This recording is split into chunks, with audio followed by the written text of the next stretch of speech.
Isang lalaking persons with disability ang nirescue matapos namamataan sa Sangay, Camarines Sur. Matapos kasing maipost ng station manager ng Brigada News FM Naga na si SM Rodan Sical sa kanyang social media ang larawan ng isang lalaki na napagalamang mentally ill at nakaupo sa gilid ng kalsada sa Barangay Sibaugan, Bayan ng Sangay. Isang netizen ang nagsabing residente ito ng Barangay 61 Maslog sa Legazpi City na kilala sa pangalang Purong. Dahil dito agad namang nakipag-ugnayan ng BNFM Legazpi at Naga sa Barangay Maslog at kinumpirma ni punong Barangay Nino Albert Berwega na residente niya ito. Ayon kay Berwega, sinabi niya na matapos nilang matanggap ang impormasyon na agad silang nagpulong sa barangay at tinungo ang kinaroroonan ni Purong. Bandang 1:30 ng umaga, nakarating sila sa lugar at bandang 4:00 naman nang maiuwi na ito sa Legazpi City. Binahagi ni Berwega na si Purong ay isang pipi at makailang ulit na rin niyang nirescue sa Legazpi at nakausap na rin ang pamilya. Ginawa na rin umano nila ito ng shelter si Purong, subalit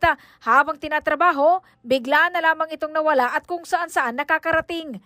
Samantala, lubos naman ang pasasalamat nito sa Brigada News FM, pati na rin sa iba pang tumulong na ma-rescue at maibalik si Purong. Makikita rin sa mga larawang binahagi ng opisyal, nakangiti na at masaya na si Purong nang ito ay makabalik na sa kanilang lugar. In the heart of changing lives, ito si Brigada Julie Rodriguez Baliana ng Brigada News FM Philippines, the Music and News Authority.